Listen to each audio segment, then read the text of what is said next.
After the ICJ found a plausible case of genocide, Israel accused 12 UN workers in Gaza of working for Hamas. Israel made the accusations against the United Nations Relief and Works Agency for Palestine Refugees, also known as UNRWA, around the same time the International Court of Justice began its hearing on South Africa's case of Israel committing genocide in Gaza. Even though Israel's accusations have not been verified, several Western countries immediately suspended funding to the UNRWA after the allegations came to light on January 26, the same day the ICJ ordered Israel to take all measures necessary to prevent genocide from happening in Gaza.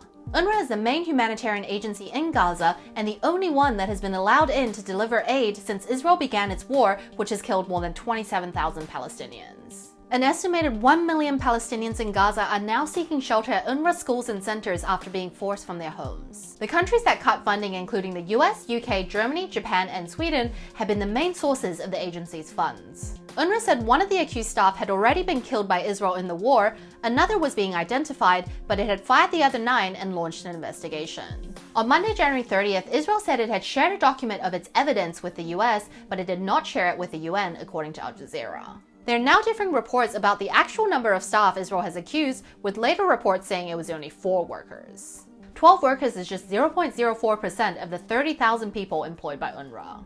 Rights groups such as Amnesty International slammed the Western countries' decision to cut the funding that is supporting 2.2 million Palestinians in Gaza over the alleged crimes of just 12 people. Others said the countries would never defund an entire university if a janitor was found to be a terrorist, or an entire police force if a member turned out to be a white supremacist. Countries that have not pulled aid, such as Norway, also pointed out that it is difficult to have zero risk in an organization of 30,000 people, urging others to not add to the collective punishment of Palestinians.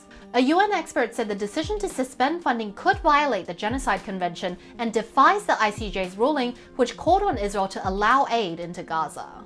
Israel has repeatedly targeted UN facilities in Gaza since October 7th, killing 152 UNRWA workers, the most killed in the entire history of the UN.